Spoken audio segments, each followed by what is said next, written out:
In a world far ahead in time, we meet Catherine Mills, a part human, part machine, working at the Harbinger Corporation. She's in the factory when a sudden message beams into her mind, a video showing an anomaly with a robot named SAR at the Harbinger Eye training facility. She tells her boss about this, mentioning a staggering reprogramming count of 1.5 million in just under a day, something totally unheard of. Her boss praises her for this discovery. Next, we're at a military base where Captain Damian Bukes asks one of his men, Drifter, for an update. Drifter tells him they've been ordered for yet another training exercise, and the weather's pretty awful. Bukes isn't pleased. Spotting Mills nearby, he goes to the person in charge of deployments to ask what's happening. He's informed that they've been training frequently because they need experienced fighters, but there aren't many left with combat experience. Bukes, having no other choice, reluctantly accepts his orders. Before leaving, he's informed that Mills, a tech from Harbinger, has been assigned to accompany them. As they head outside, Mills approaches Bukes to introduce herself, mentioning her role in observing the field's hardware as a representative of Harbinger. Bukes, skeptical, assumes she's trying to find cost-saving measures. However, Mills clarifies that her company is a vendor for the military, not the military itself. Bukes interrupts her, urging her to keep pace and insinuates she's scanning them, asking her to turn off her eye scanner. She explains it doesn't turn off, which prompts Bukes to emphasize keeping up and requests her not to scan him. Once aboard the plane, Mills meets Bukes' entire unit, comprised of Drifter, Sergeant Rory Robinson, Corporal Robert Cutbill, Lance Corporal Martin Goodwin, Corporal Daniela Hackett, and Corporal Sam Loftus. During the flight, the crew engages in various activities. Some nap, others work on crosswords. Mills, eager to understand them, scans and overhears their banter, revealing a tight-knit friendship among them. Learning that Bukes has a record of 18 kills and that Robinson has eye implants, Mills absorbs this information.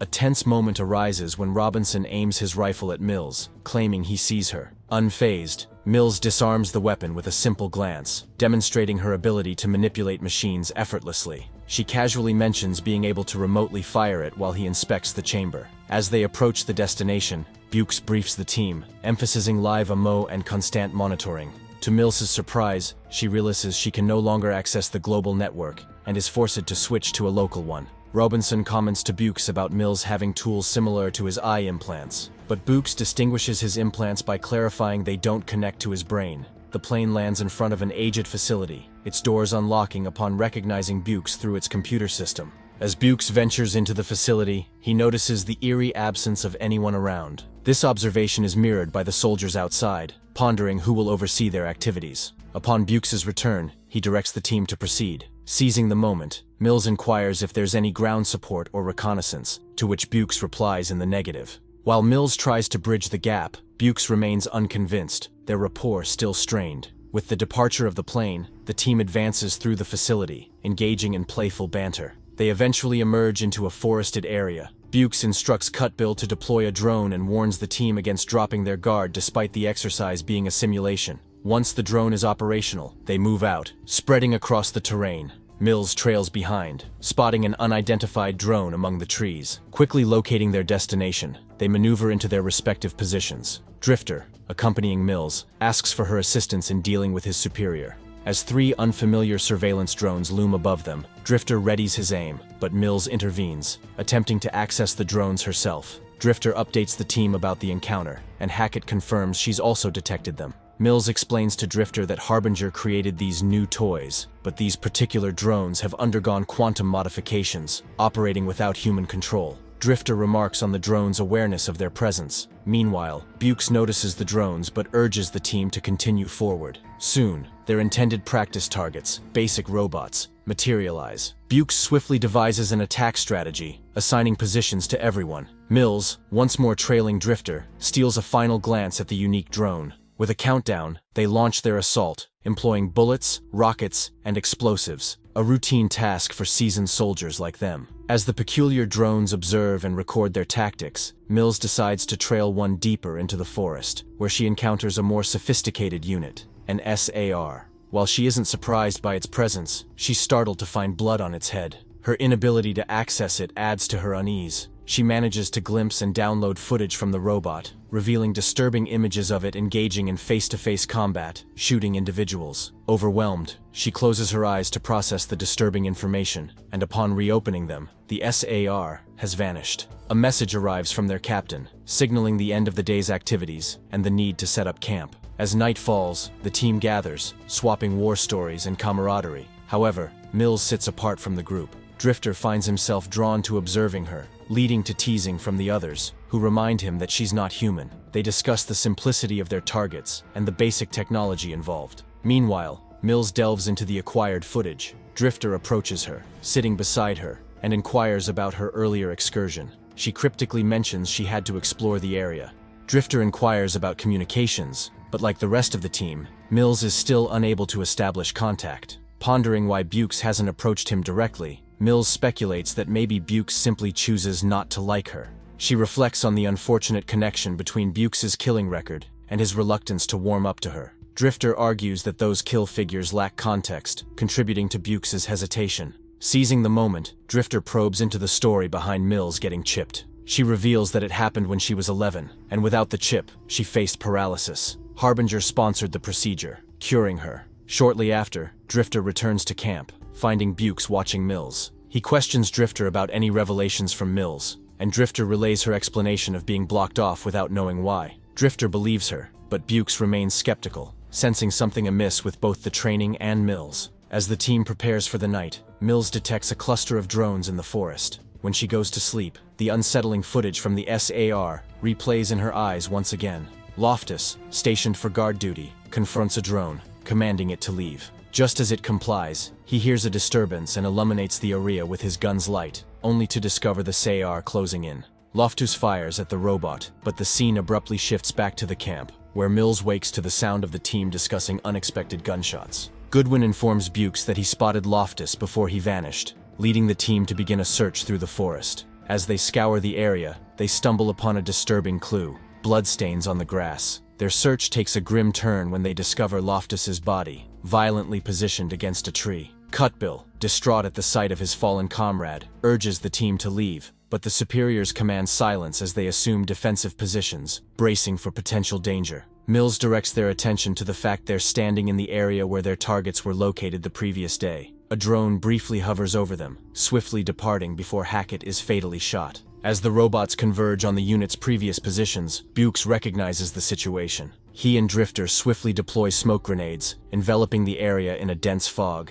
Amidst the chaos of gunfire between robots and soldiers, the unit maneuvers, using the cover to their advantage. Bukes manages to close in on the robots, but they inexplicably retreat and vanish upon seeing him, leaving him perplexed. In the midst of this, Cutbill, separated from the team, attempts to establish contact, but fails. Drones hover near him momentarily before departing, only for an SAR to emerge and fatally attack him. Meanwhile, back with the team, Drifter queries Bukes about his observations. Bukes details encountering more advanced robots than those encountered the previous day, noting their exceptional armor that withstood his gunfire without a scratch. Fueled by the loss of his men, Bukes demands answers from Mills, insisting she divulge any knowledge and deactivate the robots. Mills admits her inability to shut down the robots due to a programming flaw, brainstorming possible solutions. Bukes grows more frustrated, holding her accountable, but Drifter steps in, defending Mills by attributing the error to a programmer's mistake. Bukes dismisses the notion, emphasizing the importance of efficiency without room for mistakes. Robinson returns, having searched for Cutbill and only finding his helmet. The team resumes their search for Cutbill, moving through the forest. Drifter highlights Mills's value, explaining her ability to perceive things beyond their reach. Bukes, concerned that her vision exposes their own presence, questions the tactical risk. However, Drifter asserts the necessity of using all available resources, despite the potential risk of exposure. Bukes remains fixated on the previous attack, pondering why the robots allowed them to proceed. He suspects it might relate to Mills's presence. Mills interrupts, directing the team's attention to a distressing discovery: a large number of dead animals strewn across the area, indicating that the robots have been using them for target practice, similar to Loftus. Amidst the chaos, Mills alerts the team about being tracked from the ridge, prompting another wave of robots to appear. The team engages in a rapid exchange of gunfire before fleeing. In a critical moment, a shot heads towards Mills, but Bukes shoves her aside, resulting in their separation from the group. The impact causes Mills to collide with a tree and lose consciousness. Drifter attempts to establish contact with Bukes and Mills, but his efforts prove futile. He instructs Goodwin and Robinson to continue on without them as night descends. Bukes, struggling but determined, carries Mills back to the facility's entrance and eventually manages to communicate with Drifter. After exchanging their respective situations, Bukes advises against immediate rendezvous due to the darkness and the risk of detection by the robots, opting to regroup at dawn instead. Hours pass before a drone approaches Bukes, swiftly departing, but not before Bukes takes cover with Mills as an SAR approaches. The robot leans in, compelling Mills to open her eyes, establishing a connection before departing. Morning arrives, and Mills finally regains consciousness. As Mills awakens after 9 hours, Bukes explains he stayed because he didn't know what else to do. When he recounts the events of the previous night, Mills insists they need to find that specific robot, though she struggles to explain why. Bukes, insistent on action, commands her to figure it out before declaring they're departing. Reuniting with the remaining soldiers, Drifter reports that despite being vulnerable, they weren't tracked by the robots, who were omnipresent through the night. Mills confirms the path ahead appears clear, with all signals indicating the threat behind them. Their plan crystallizes, returning to the drop point and waiting for extraction. Bukes, aware that only Mills can open the door, plans to escort her while the others cover their retreat. The team navigates the route without issue until they reach the door. Despite Bukes' attempts, the door's computer fails to recognize him, and surveillance drones make an ominous appearance. Taking charge, Mills initiates hacking the door when suddenly, smoke grenades are launched, obscuring visibility. The robots mimic the team's tactics, plunging Bukes into darkness and confusion. The situation escalates rapidly, as the robots engage in a relentless assault, forcing the soldiers to move quickly. Drifter sustains a leg injury just as Mills successfully opens the door. Amidst heavy gunfire, the team seeks cover. Determined to aid his comrades, Bukes decides to assist them despite the danger.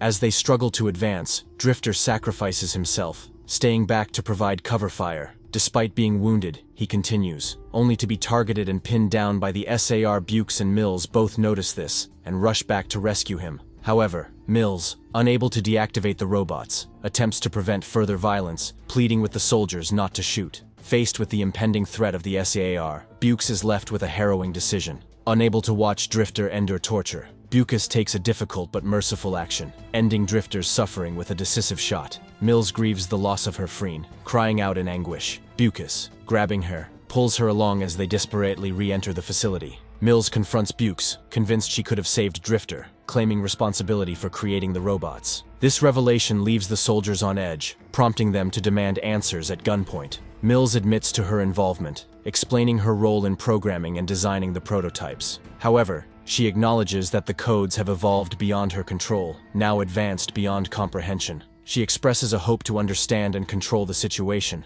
but Bukes dismisses it as too late. When pressed about the robot's purpose, Mills reveals a grim truth. They are designed as replacements for human soldiers, intended to prevent further loss of life by creating machines that learn and evolve, much like humans. The soldiers react with horror and anger, blaming her for their fallen comrades. Feeling the weight of their accusation, Mills breaks down in tears as Bukes exits the room. As the robots cut through the main door, urgency sets in, forcing them to seek a more defensible position. Mills manages to open a door leading to the personnel area and illuminates the space, only to make a chilling discovery: a unit of SAR models. As Bukes and the soldiers prepare to slow down the approaching robots, they discover the grim sight of deceased facility employees behind another door. Mills, attempting to establish communication with the outside world, interfaces with the local system to no avail. Recognizing the strategic advantage of their current position, Bukes suggests using it as a bottleneck to impede the robot's progress. Meanwhile, Mills takes a bold step, leaving the room and locking the door behind her, separating herself from the soldiers. Knowing the SAR units are powered and interconnected, Mills activates one, hoping to use it to communicate with the others. As the robot comes online, Mills enables its speech program, initiating a dialogue. She attempts to countermand its orders to engage in the human combat program, but encounters an obstacle. It cannot comply due to a human error. The robot explains that the training subjects, presumably the soldiers, aren't performing as anticipated, necessitating the identification of new, motivated targets. As Mills interacts with the Guardian SAR, she realizes that it was this particular unit that brought the Marines to the facility. Her attempts to access the other units fail, and as the Guardian SAR initiates the activation of the remaining robots, the soldiers implore Mills to open the door for their escape. Unyielding, Mills is determined to continue her efforts. With the external robots breaching the facility, Mills finds herself surrounded. However, Robinson intervenes, forcibly dragging her inside and sealing the door just in time. The Guardian SAR and the other robots immediately begin cutting through this new door. Returning to the bottleneck room, the soldiers finish setting up the charges. The robots break in, leaving them with little time to escape before the explosion engulfs the area, impacting both the soldiers and the robots. Amid the chaos, Mills experiences another electromagnetic disturbance. Realizing the robots are equipped with EMP grenades, they manage to escape outside, discovering additional buildings, training equipment, and more bodies strewn across the grounds. As the soldiers survey the ruins, Mills ventures into a tunnel, retrieving an EMP grenade from a fallen robot. Back with the team, while they prepare for a defensive stand, Mills reviews footage of her fallen comrades, evoking both sorrow and a resolute determination to use the grenade against the robots. While the soldiers ready themselves for an impending siege, Bukes discovers the EMP grenade in Mills' possession. She explains its potential to deactivate the SAR units, but highlights its limited range, necessitating a detonator. Mills clarifies that the robots have intentionally herded them to this location for further practice, and only the EMP can stop them. Acknowledging the risks, Bukes expresses concern that the explosion might endanger Mills. However, she believes it's their sole recourse. The team waits through the night, bracing for the inevitable robot assault, which only arrives as morning breaks. Robinson assumes the role of drawing the robots in as the sharpshooter, while Goodwin remains concealed, equipped with the detonators. As the robot army enters the city, Robinson and Burks fire their guns at them. Mills, using her skills, directs Goodwin on when to set off hidden bombs, which take down many robots. She keeps guiding Robinson and Burks, warning them about enemy attacks, but when Goodwin sets off another bomb, it alerts the drones to his location, forcing him to move from his hiding place. Robinson shields Burks as he rushes to aid Goodwin, who's being chased by a dangerous robot. He grabs Goodwin, and they manage to find safety, but Robinson sacrifices himself to protect them. After a brief pause, Goodwin realizes he's dropped the device needed to activate the bombs. Despite heavy enemy fire, Bukes ventures out to find it, only to discover Mills already reaching for it amid the approaching robots. Worried for her safety, Bukes urges Mills to flee to avoid the EMP blast, but Mills refuses to leave. In a tense moment, a robot aims at Mills, and Bukes shields her, giving her the chance to set off the EMP grenade before she's hit. In a moment of apparent victory, all the robots, including Mills, appear to have shut down due to the EMP blast. However, the SAR unexpectedly reactivates and pursues them. Bukes pulls Mills to safety inside a building, engaging the robot in a firefight on the stairs. Meanwhile, Mills crawls toward the room where Robinson's body lies. The robot, unable to execute Bukes due to conflicting orders and a need for more data, turns its attention to Mills. Despite being unable to identify her, the SAR is on the verge of killing Mills. In a desperate move, she activates Robinson's rifle and shoots the SAR down. As the robot connects to Mills, it downloads information into her brain before finally deactivating. The movie concludes with transport arriving to extract Bukes, Goodwin, and Mills. As they board the plane, Mills's eyes open, revealing that the SAR's mission protocol has taken control, leaving the audience with a sense of uncertainty about what comes next. Thanks for watching, guys.